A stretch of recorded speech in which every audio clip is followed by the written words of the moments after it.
and literature, aspects of identity and inscriptional self-presentation, and so on. The slide here containing only a snapshot of these over time since that 1950 publication.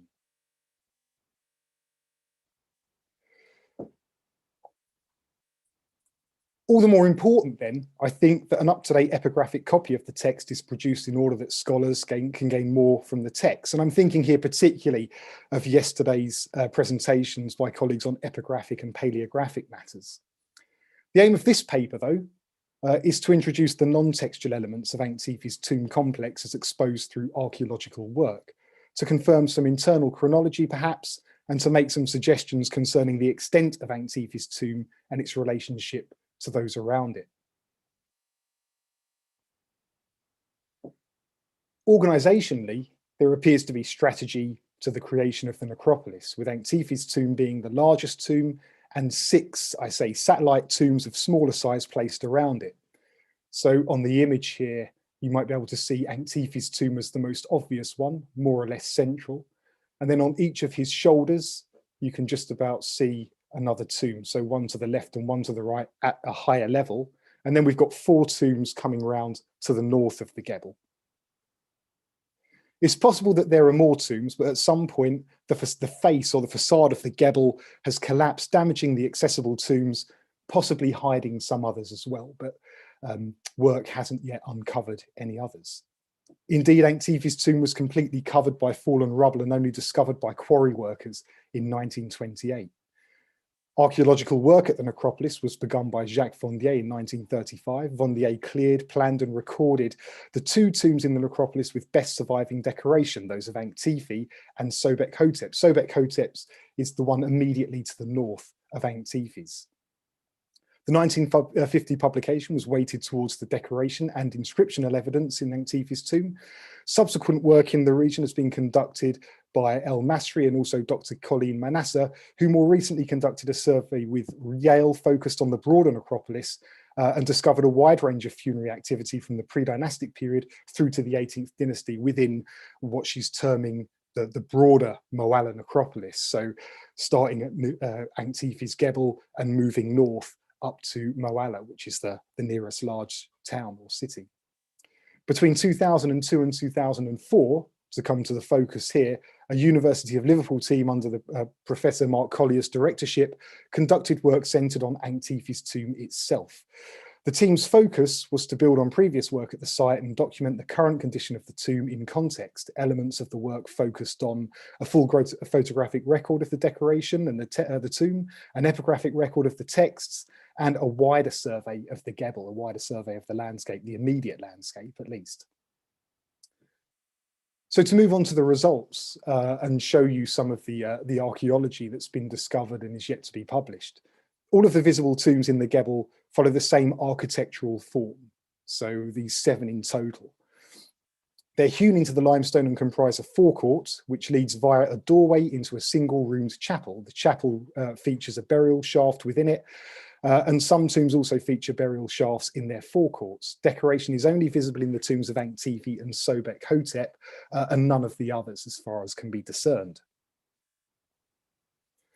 Painted decoration is dominant in Ankh-Tephi's tomb. Relief work was largely reserved for the core inscription, the images of Ankh-Tephi in the thickness of the entrance, and the rock-cut stela at the back of the tomb. You can see the thickness of the entrance on the left-hand side, so one side there showing Ankh-Tephi, and then the stela at the back of the tomb, immediately above the burial chamber, opposite the entrance of Ankh-Tephi and his wife, whose name is mentioned elsewhere in the tomb as Nebi. Relief work appears to have been limited due to perhaps that poor quality of the limestone. And in fact, things that Ludwig and I have been talking about as we move on with the Ankh-Tephi project are these problems that the ancients seem to have encountered when constructing the tomb or having finished it. So it looks here, this is a column that Ludwig showed us yesterday with his semantic triangle of words about Ankh-Tephi's masculinity on. But the interest here is the fact that it's painted, whereas all of the rest of the inscription is inscribed. You can see the image on the right-hand side. You can see these cracks forming through the limestone in the inscriptions themselves. So it's possible that this happened on the image to the left-hand side there, and a repair job was needed, so being replaced with paintwork.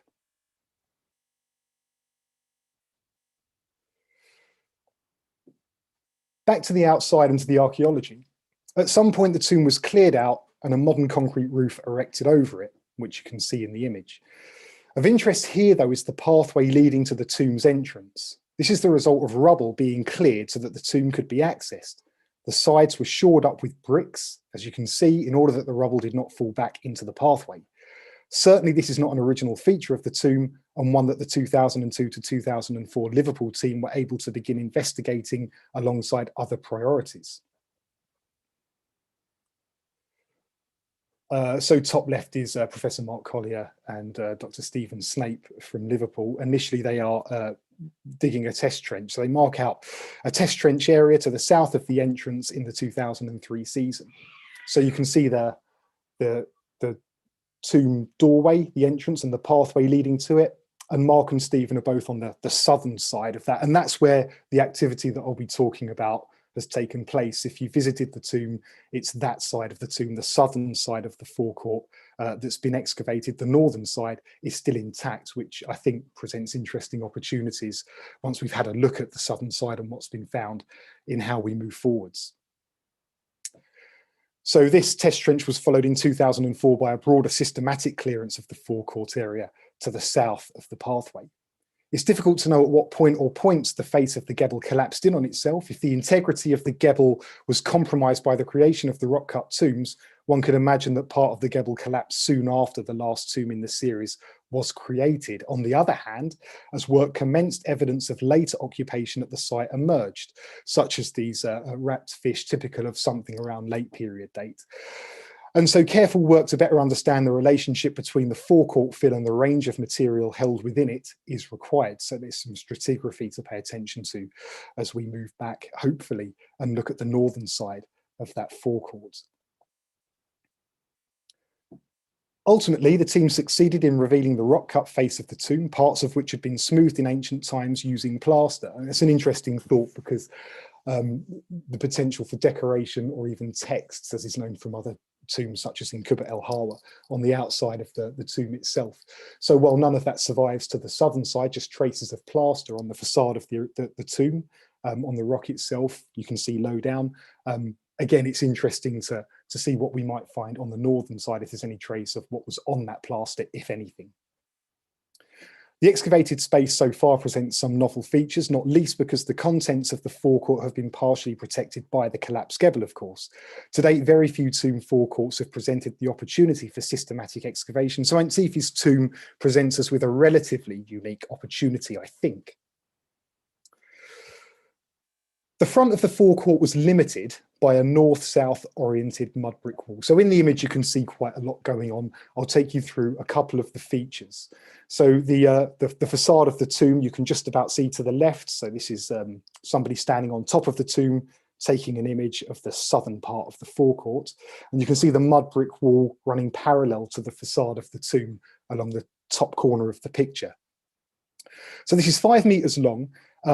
And it runs parallel to the face of the tomb and at an average distance of 7.5 meters from it. It's fairly equidistant, so well measured out. The wall is a uniform height, increasing by only 2 centimeters in height from 0.5 meters at its northernmost point, so nearest us, to 0.7 at its southernmost point, down the other end as far as the excavations have been done.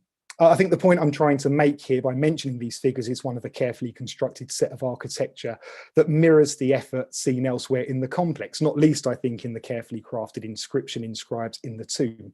And I think we saw that come through in presentations yesterday. To the south, the wall continues into an uncleared area, but presumably continues until it meets the southern edge of the forecourt, which will be defined by the limestone arm coming down.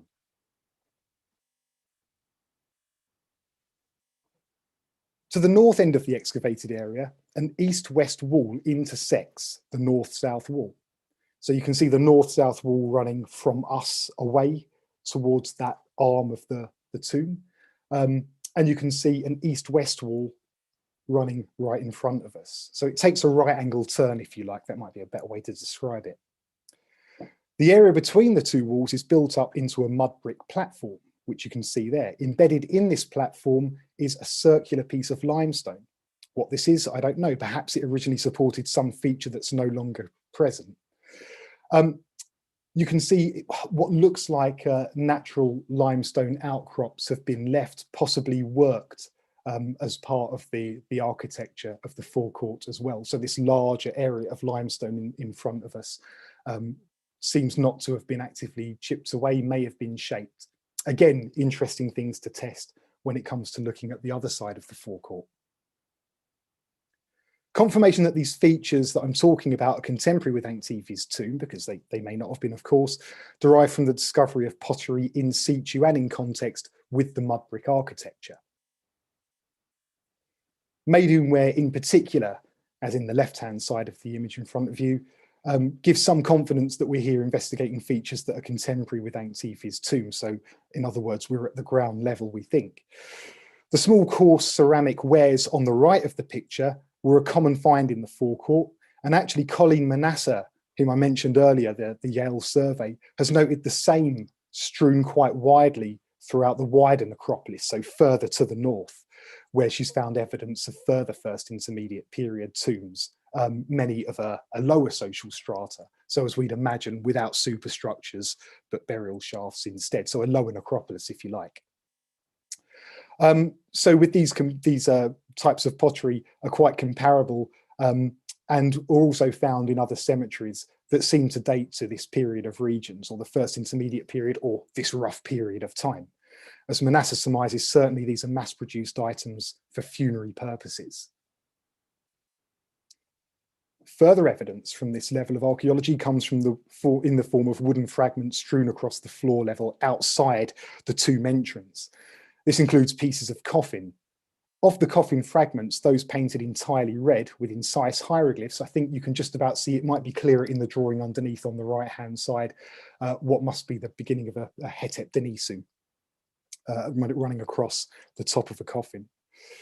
The construction of the coffins from irregularly shaped pieces of wood with a band of hieroglyphs running around the top edge suggests a contemporaneous date to Ankh-Tephi, and the specific context suggests that they were once intact within Ankh-Tephi's tomb, because they're strewn out and then the Gebel has collapsed. Presumably these arrived here through ancient looting before the collapse of the Gebel. Note also the probable self-bow fragment furthest to the right on your screens, another item that speaks, if this is what it is, to a period of region setting, and specifically to Ankh-Tephi's military identity as expressed in his text. He is, of course, the mouth of the army, and so on. And also in his images, he has his wall of bow-wielding warriors, of course. Back to the forecourt architecture, we can now turn to other more novel elements of the tomb forecourt. Some of the most intriguing features are the at least 4 mud brick structures which had been constructed on the surface of the forecourt. So what I'm talking about here are the 1, 2, 3, and then number 4 is off screen, kind of clumps of mud brick that are running kind of equidistant between that north-south wall and between the facade of the tomb as well. They might be clearer in the following image, actually. So you can see those 1, 2, 3, and then number 4 there as well. Just having a look at that image, you can see the in situ blocks if you look carefully. It's not the clearest diagram, it's a bit of a rough working sketch based on the records of the archaeology at the time. But I've tried to kind of block in where the third one must have been, and I guess it's the collapse of that we see behind it. Anyway, these have a base area of around about 0.4 meters squared. So these are kind of like rectangles, I guess, at heart, and looks to have originally stood around 1.50 meter high. So, you know, something over 6 foot, judging by the fallen bricks. And in fact, I think, yeah, there we go. So this should make things even clearer, hopefully. You can see on the left, nearest to us at the bottom, you can see the in situ bricks. It's kind of a rectangle of bricks with a kind of brick forming a T shape. So the photo's being taken with the tomb behind us. So the River Nile is at the top of this image at the front. So that brick on its own, that back brick, appears to be some kind of dorsal pillar, I suppose, if you imagine these things rising.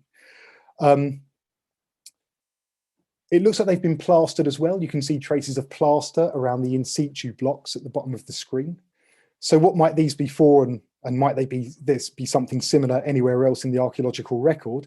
The construction of the features, especially the presence of this dorsal pillar behind, and they're being equidistant from each other and from the tomb facade, and more or less from that north-south wall as well, suggests they might have supported something. Maybe something coming out from the roof of the tomb, or the top of the tomb. A wooden framed awning extending from the tomb out to these freestanding structures, perhaps.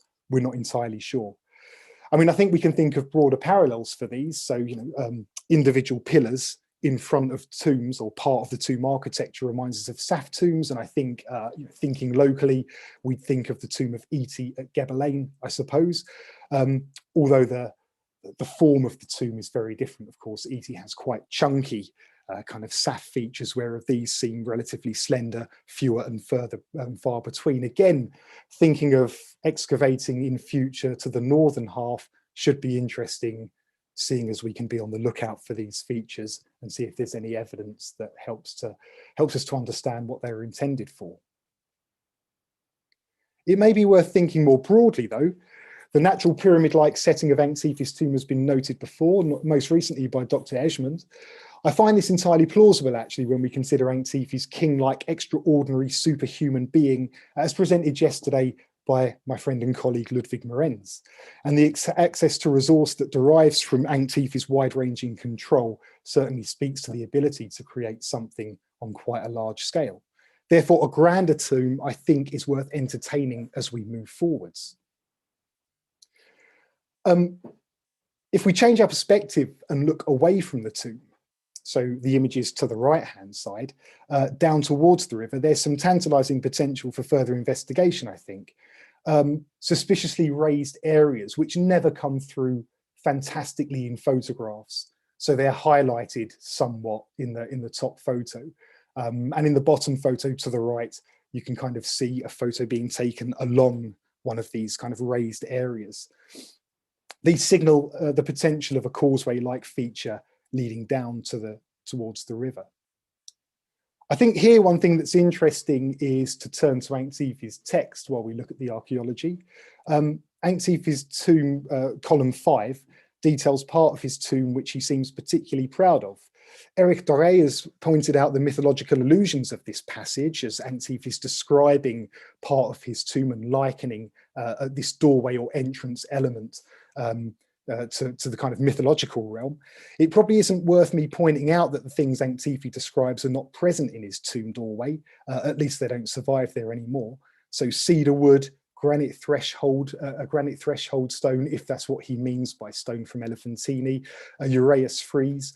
I suppose we might not expect the text to reflect reality in this way. These things may have been there, but may have been taken or may have gone. On the other hand, given the archaeological record, is it possible that Ankh-Tifi is describing some other grand entrance to his tomb complex that has not survived yet, or has not been discovered yet? It might be worth thinking ahead to the 12th dynasty governors at Khao el-Kabir for the broader possibility, although I wouldn't suggest for 1 second that Ankh-Tifi's looked much like this. Just the general idea, I think, is what we can look at here. And that image from Digital Egypt UCL.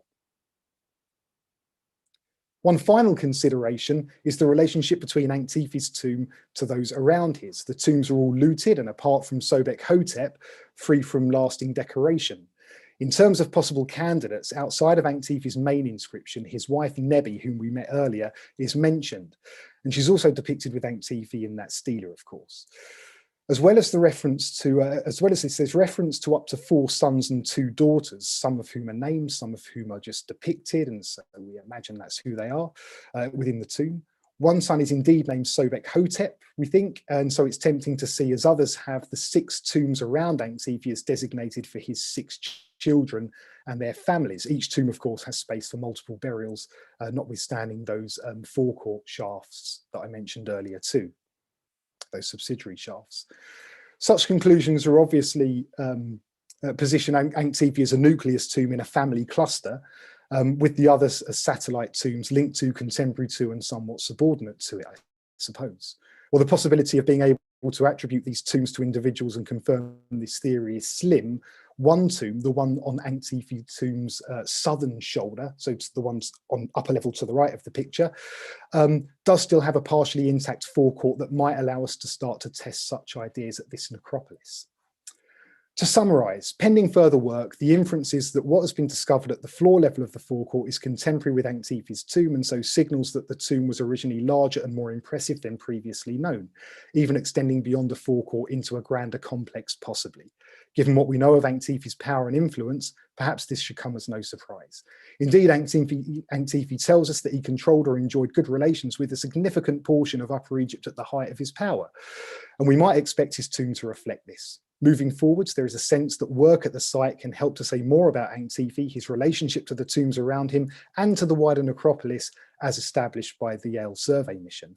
And again, with Professor Barter's words and Professor Schneider's thoughts ringing in my ears from earlier in this very interesting conference, how can all of this information contribute to the general flow of things between what's happened before and what was to come?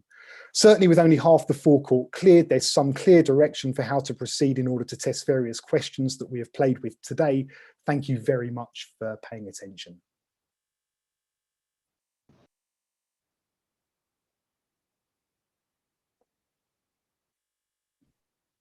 Thank you very much. Are there any questions? We're checking the chat. No, no. Beautifully explained then. Thank you. So I think we will move on to our next talk, which is by Matthew J. Adams, who is going to be speaking about the Old Kingdom and the first intermediate period transition in Mendes. So we are moving north very definitely. Hi, everybody. Sharing my screen.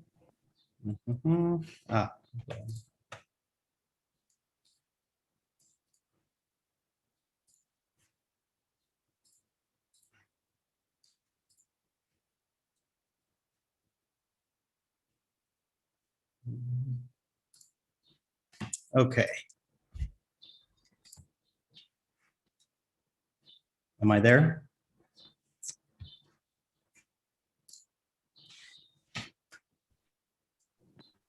You are here. Fine. Good. Thank you. I can do this. Okay. Good. Thank you to everyone. Thank you, Andreas, for inviting me. And I'm happy to represent the Delta this week. We'll be talking about our excavations at Mendes, excavations carried out in the 1990s and 2000s, and also referencing earlier excavations from the 1960s.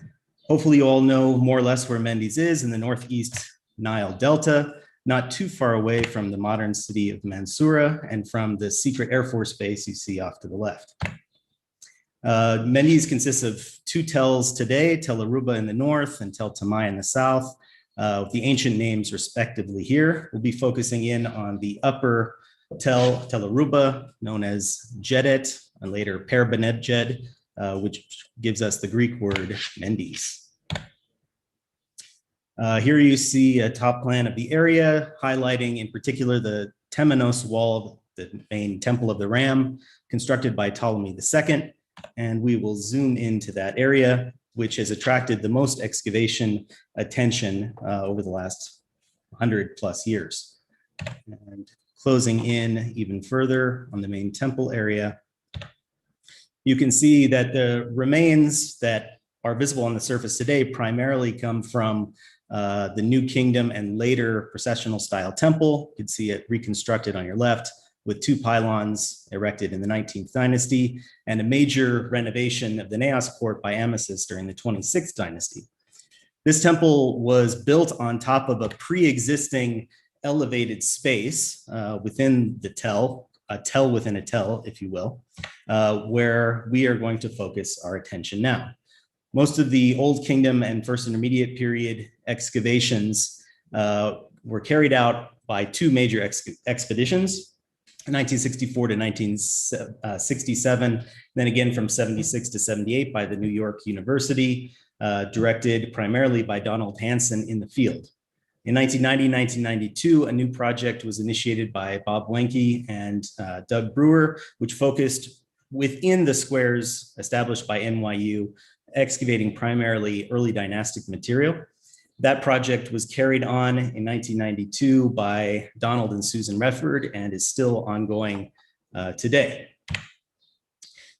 In terms of material related to today's talk, that is Old Kingdom and First Intermediate Period data, NYU revealed an extensive mastaba field in the northwest corner of the main temple area, dated to the 5th and 6th dynasties. They found it badly destroyed. A lot of the tombs were clearly looted in antiquity, with pieces of the dead kind of strewn into the alleyways in front of the tombs, along with funerary objects, broken statuary, not statuary, broken stelas and fragmentary goods strewn all about.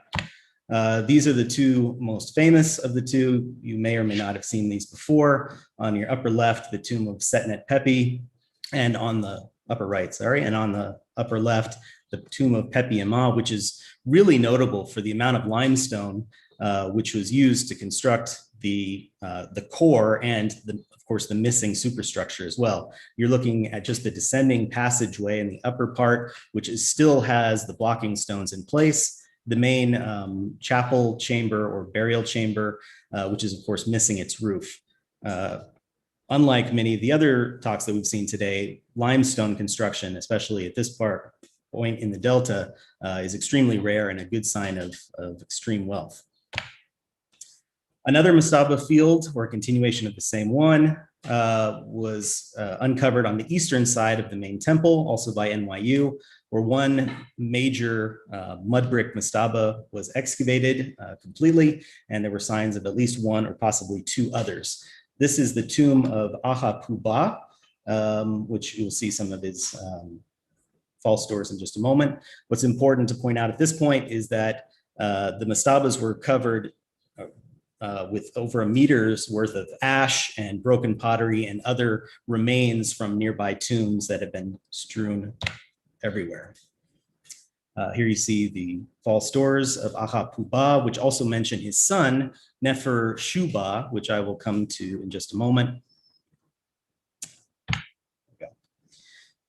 Above the mastaba on the eastern side of the temple area and above this fill of ash and burned debris, a large building was excavated by NYU, which they called their level 2 building. They dated it to the first intermediate period on the basis of pottery, which was found inside, which I'll reference a little bit later. Fast forward now to the 1990s and the beginning of the Penn State University excavations. The main find from the Old Kingdom is this large mud brick platform with a rounded bastion and sunken court. This is a little bit difficult to describe because, as far as I know, it's unique, though I'd certainly like to hear if anybody's seen anything like this before. You see in the bottom right, the surface of this mud brick platform, along with an impression, probably from some sort of stone pillar, which was constructed on top of it. See some other images here. Here in the upper left, you see another view of the platform itself with this depression. Yeah, good. With the depression on the right-hand side, you see the face of this platform, which extends downward about 3 meters at this point. And if you look at your bottom two images here, you can see the face of the platform here, about 3 meters down to the floor of this sunken court.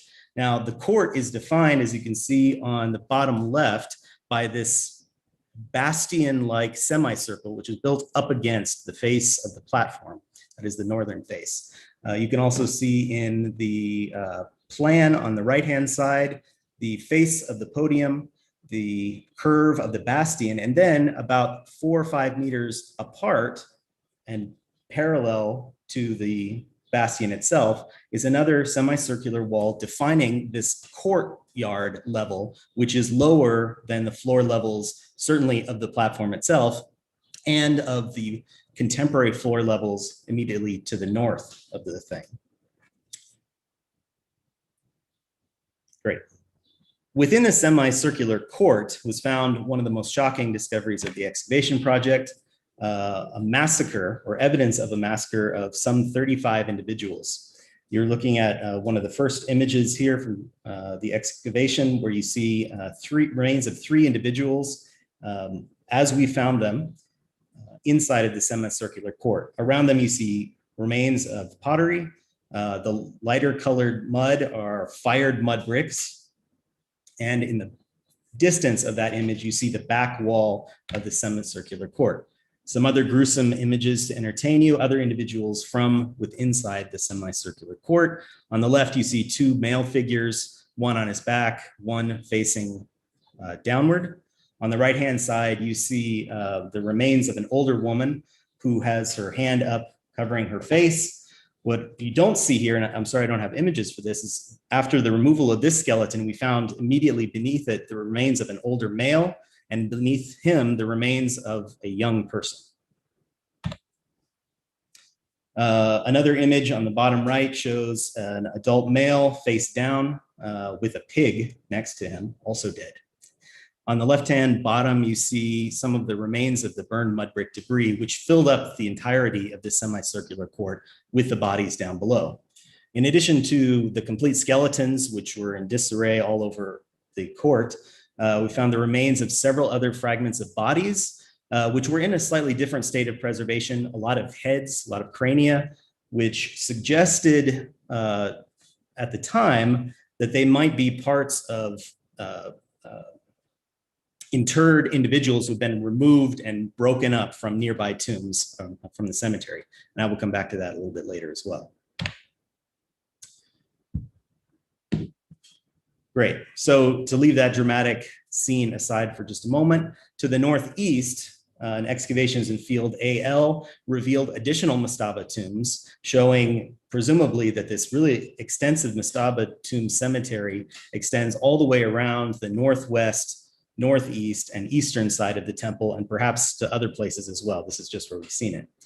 There too was evidence for an extreme conflagration. These two mud brick mastaba tombs with an alleyway in between them were found filled with broken pottery, burned mud brick debris, and ash for more than a meter in depth. The side walls of the mud brick mastabas were also burned seriously by fire, such that the heat had penetrated and solidified the mud brick several millimeters in. In this particular area, as with the New York University excavation area in the northwest mastabas, a number of later burials were found cut into this destruction level. And I'll return to that again as well.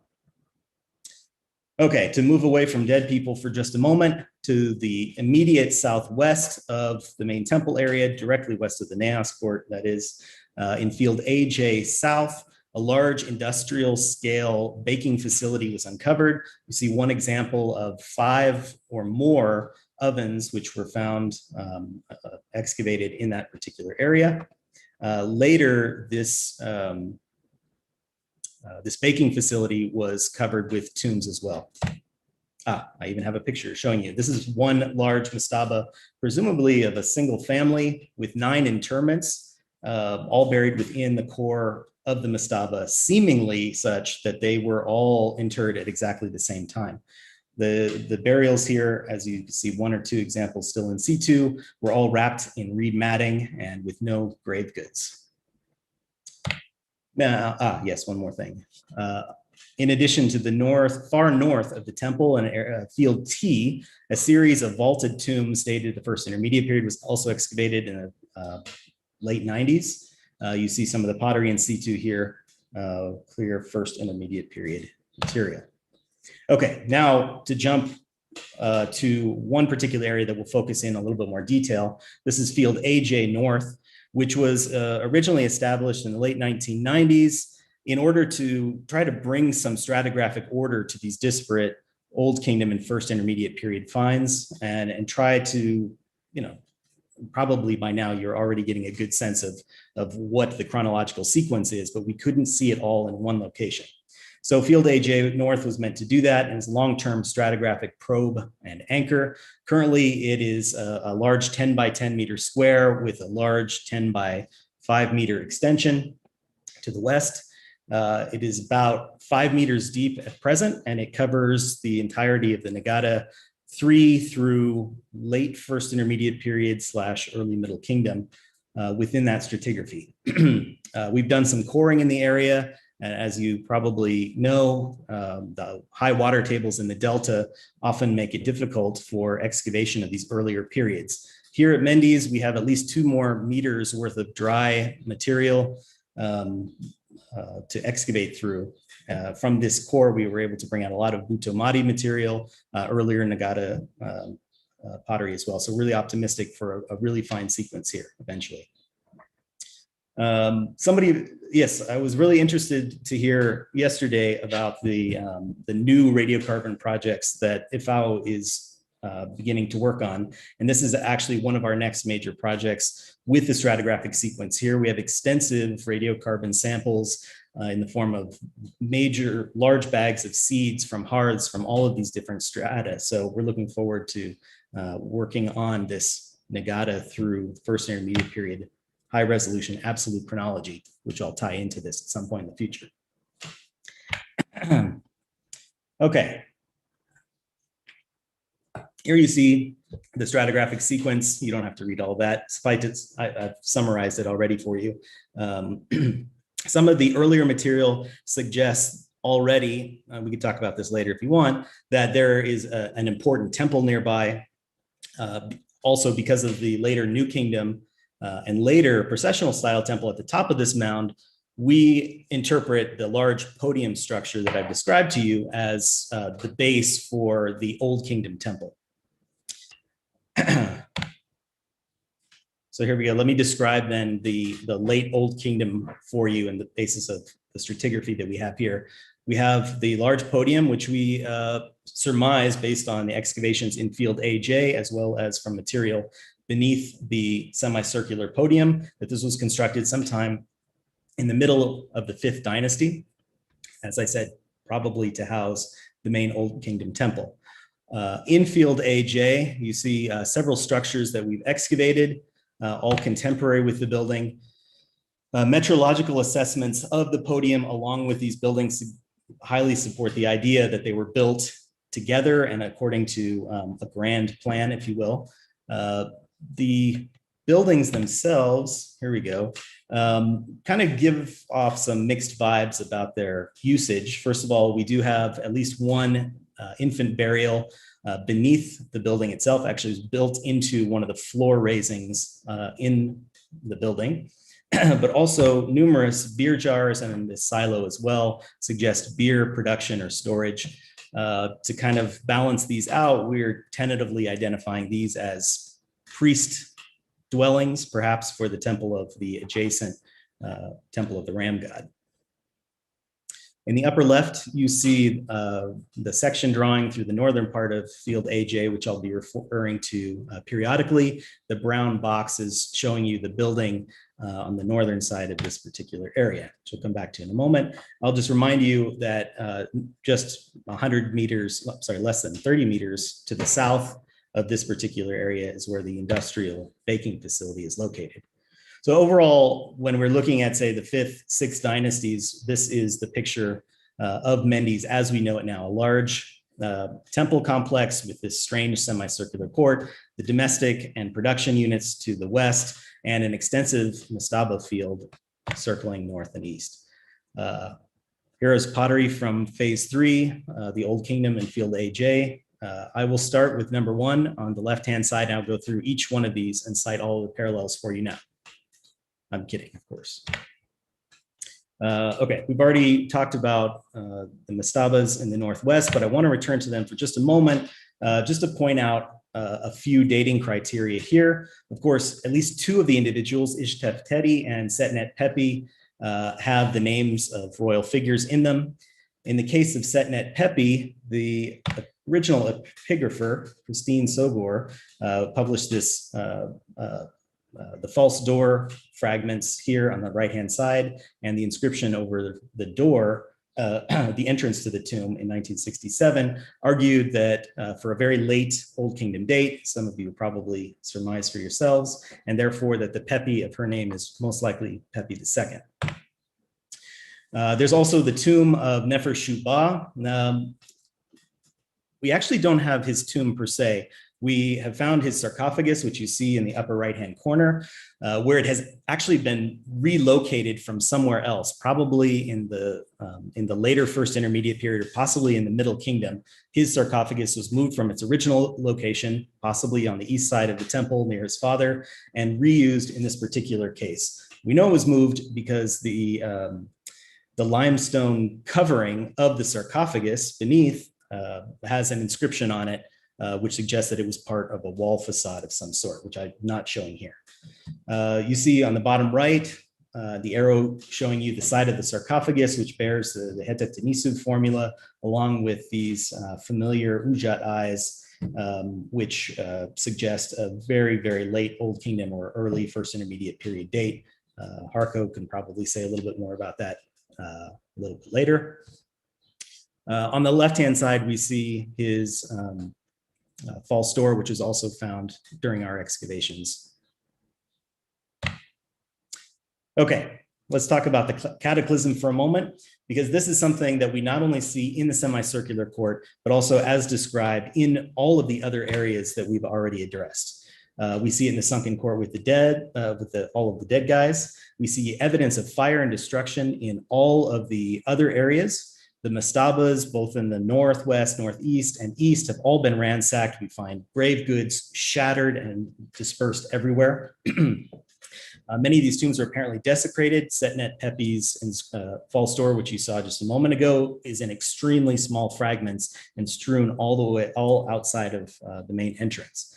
In Field AJ, our priest house, if you will, is also found seriously destroyed. The section drawing you see on the right-hand side, marked on the plan by these red dashed lines, you can see, if you look very carefully, there's more than a meter of ash dumped accumulation, including pottery and all sorts of other things. Inside of the building as well, you can see from the section drawing the main walls of the building and thick deposits of pottery. This is a deposit of beer jars with all sorts of ash and fire inside, which you can more or less see in this image as well. As for dating the moment of this cataclysm, that's as always challenging without very direct evidence, but putting together some of these finds from the cataclysm itself and referencing the tombs that were in fact destroyed as a result of it, I think suggests that we're looking fairly really late in the reign, in the late Old Kingdom, possibly early First Intermediate period. This seal in the bottom right impression, which bears the Horus name of Pepi II, was found in the destruction level as well. So I generally, especially when you see the phase that comes after it, want to date this to sometime late in the reign of Pepi II. In the aftermath, we do see signs in all of these places that people have, the site wasn't abandoned despite all of this destruction. People came back. We do find people who were apparently buried, their bodies recovered and buried in some cases. And we also see a lot of the buildings that had been destroyed or even partially destroyed kind of fixed up or rebuilt in partial ways. So here you see a fragmentary plan of some of the walls that were built to shore up whatever was still standing above ground of the phase 3 building. And the bottom left, you see pottery from the phase 2 aftermath phase. Now, also from this particular phase comes this deposit of beer jars, in which we have this very tiny fragment of a seal impression, which fortunately gives us just enough information to read the cartouche here, which is of Nefer-Ir-Ka-Re. Of course, there are two possibilities for that. The 5th dynasty Nefer-Ir-Ka-Re, whose funerary cult technically was probably still active into the very late 6th dynasty. So that's a possibility. Or possibly more likely, Nefer-Ir-Ka-Re II of dynasty 8 fame. This would be the only inscription outside of the Abydos king list with his name. So that's one challenge to the interpretation. Finally, in phase 1 in field AJ, we see a complete change in activity here. The entire area is completely leveled out, and a new large wall is constructed on the eastern side of the area, which we know goes for some couple hundred meters to the south before it turns to the right. We propose this to be a new temenos, which was probably constructed for whatever rebuilding was going on in the temple area, which is of course anything from this particular period I'm referencing, except for this large temenos wall, is completely destroyed by later building activity in the New Kingdom temple. Just outside of this temenos wall, in Field AJ, an extensive cemetery was laid out, and with great organization. Here you can see it. I'm now switching the orientation for you, and we're now looking southward as opposed to northward in the previous images. And you can see in orange, brown orange, the temenos wall, the flat area prepared for the receiving of new tombs, and a couple of examples of tombs there.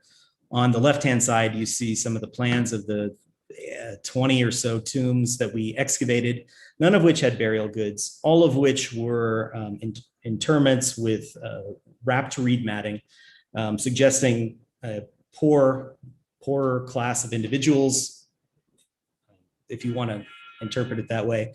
There are some other types of structures, including this vaulted tomb here, which contained 3 individuals. The other thing I wanted to say about the cemetery at this point is that they're on center. The 2 rows of burials are all very neatly organized. In fact, they are separated by, if I remember correctly, I don't have my notes with me, 5 52.5 centimeter cubits on average for both of these lines. So it suggests that despite the fact that we're looking at a lot of dead people, which is kind of a downer, it does suggest that organization is kind of returned to Mendes. Here are some examples of some of these reed burials. The same general progression of stratigraphy is also attested at Tel Ibrahim Awad, in which there's a thriving Old Kingdom temple area that eventually is abandoned in favor of a large cemetery of burials described just like this. And of course, I remind you of the TA vaults from the northern part of the cemetery here, which kind of wrap this entire picture up.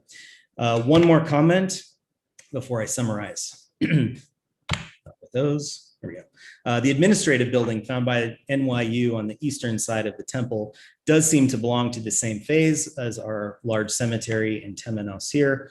You see the example of Mendes on the right as excavated by NYU, which I compare to the great building from Bubastis, which is also a first intermediate period date.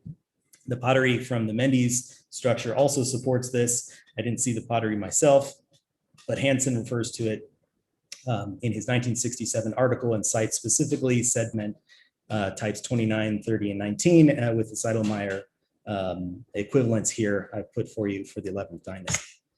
So in sum, we have a thriving provincial temple and cemetery of the 5th and 6th dynasties, which is destroyed by my best guess and during the reign of Pepi II, possibly a little bit later, in this huge cataclysm, which I don't think is a result of some natural event such as an earthquake. There's too much gruesomeness all around as far as I can tell. One is, of course, tempted to read Mary Carré into this, and we can certainly speculate on that. I mean, certainly this text talks about major desecrations and destructions in the cemeteries. I wouldn't take that at literal face value to refer to Mendes in particular, of course, because he's talking about Abydos. I would be very cautious on making any equations there, but it does give us some sort of larger context for internecine warfare. One of the questions that I often get when discussing this is there any sign that Asiatics were here? No, there are no signs of Asiatics. I seriously doubt that this is the result of bands of Asiatics. You know, the destruction with this intensity and so extensive is the work of an organized army. And I suggest that we're seeing intercity warfare during the late 6th dynasty, early 1st intermediate period. And of course, I'm throwing around this term 1st intermediate period, as we all have, very loosely. And then finally, after the destruction, we do see signs that Mendes is not completely abandoned. It does revive a little bit at first, possibly in the so-called 8th dynasty, and Nefer-Kare is attested there. But we see the real resurgence, and this is perhaps the irony for the general model of the first intermediate period. We see the real recovery of Mendes in this first intermediate period with the construction of the Temenos Wall, which seems to suggest also the construction of a new temple, along with a very well-organized set of burials to the west and in other parts of the site as well, and this large administrative building on the eastern side of the site. That's all. Thanks.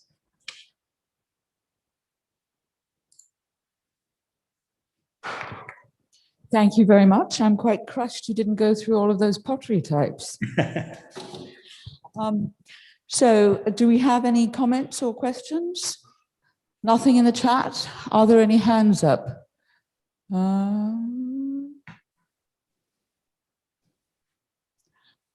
Christiana Köhler. Did you find any weapons associated with questions about from first Helene Peters. Is there information of peri-mortem trauma on the bodies found in the court? And then I'm moving on to Christiana after that. Okay, I see both of those. I will take them both on. If you can address them both, that would be great. Sure.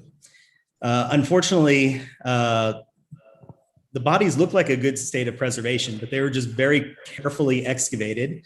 The bones had all turned to a white powder. So almost no information could be taken from the bones themselves, except for some very rudimentary measurements. So no, we don't have any additional things to say about the bodies themselves. As for weapons, no, we did not find any weapons. In any of the areas where we have the destructive activity, no arrowheads that I'm aware of. The NYU excavations were never really published, so that's unclear, but certainly nothing in our excavations. There's another question. Should I take it or? Yes, go ahead. Okay. What is the precise evidence for the cataclysm at the single Mendes site being any more widespread? Good question. By widespread, I mean, if you want to go to Herakleopolis, I believe there's a large destruction there. That's probably later. Sites nearby in the Delta, there haven't been that many excavated, especially for the period in question. I mean, Tel Ibrahim Awad does not seem to have a destruction in their temple area. And I'm not sure I can think of any other examples. So I don't know. Okay, well, thank you very much. Wait, I think Ed has a hand up, or is that a hand? Or no? No. Okay. Well, thank you very much to all the morning's panelists. I think we're going to have a coffee break now, so we will see you in another quarter of an hour. Thank you.